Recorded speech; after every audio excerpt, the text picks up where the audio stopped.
नमस्कार भाई साहब।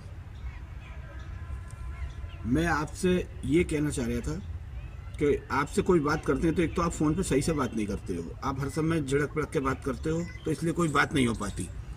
बस थोड़ी सी रिक्वेस्ट ये है आपसे कि आप जैसे हमारे बारे में कोई आपसे कुछ कहता है तो आप उस चीज़ को हमसे तो पूछे करो एक बार। हमारा नंबर आपके पास है? हम आप एक बार अगर हमसे पूछो तो वो दूसरे आदमी की झूठ बोलने की हिम्मत टूट जाएगी।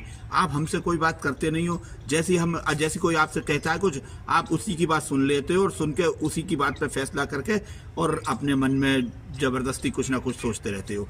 अगर आप एक बार हमसे पूछो उस बात को ना कि भाई देखो ये आदमी आया है, ये हमसे इसका फ़ोन आया है या ये हमें मिला है, ये आपके बारे में हमसे कुछ ऐसे ऐसे कह रहा है, इतने पैसे हैं इसके, या कोई भी लेन देन, कुछ भी बात, किसी भी प्रकार की कोई बात अगर वो कहता है तो आप एक बार अगर हमसे पूछोगे ना तो ये बात तुरंत क्लियर हो जाएगी। भाई साहब, ये मनमुटाव वाली बात खत्म हो जाएगी। अब देखिए, आपने अभी 4-5 दिन पहले मधु से बात हुई थी, 1 हफ्ता हो गया, तो मधु से आप फ़ोन पे ये कह रहे थे कि तुमने रश्मि के नाम से पैसे उठा लिए हैं कई जनों से। अरे भाई, किससे पैसे लिए हैं, जरा एक का नाम तो बताओ। हैं? अगर आप नाम नहीं बता रहे हो तो इसका मतलब, इसकी तो 2 ही बातें होती हैं, या तो आप उससे डरते हो या फिर आपका कोई लालच है उस व्यक्ति से। नहीं तो आप बात बताओ, उसका नाम बताओ। अगर आप उसका नाम बता दोगे ना तो ये 2 मिनट में उससे बात करके खेल खत्म हो जाएगा, उसकी झूठ बोलने की आदत खत्म हो जाएगी।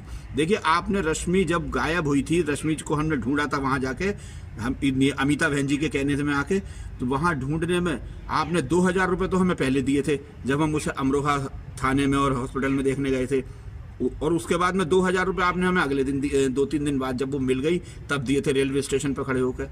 इसके अलावा तो आपने कोई और पैसा नहीं दिया है हमें रश्मि के नाम से। और आपने ये कैसे कहा कि साहब वो वहाँ पर कई जनों से पैसे लिए हैं हमने? किस किस से लिए? जरा 2-4 के नाम तो बता दो। अगर आप नाम नहीं बता सकते तो भाई साहब ऐसे मत कहा करो किसी के लिए।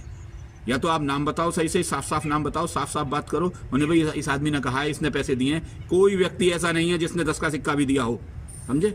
अब आप किसी से भी पता कर लो, या अगर कोई नाम है तो आप हमें बताओ, तभी ये बात क्लियर हो पाएगी भाई साहब। और इसके अलावा और बहुत सारी बातें हैं जो कि आपसे क्लियर करनी है। किसी दिन मैं आऊँगा संभल, आपके पैसे भी दूंगा। पैसे तो मैं आपके मई-जून के महीने में दूंगा, मिल जाएंगे पैसे। अब कोई बात नहीं है, अब काम वो ठीक है, ऐसा नहीं है, लेकिन थोड़ा सा टाइम लगेगा अभी स्टैंड होने में।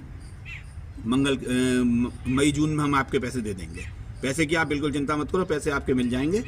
कोई हम चोर बेईमान नहीं थे, मजबूरी में थे, हमने आपसे उस समय ले लिए थे। और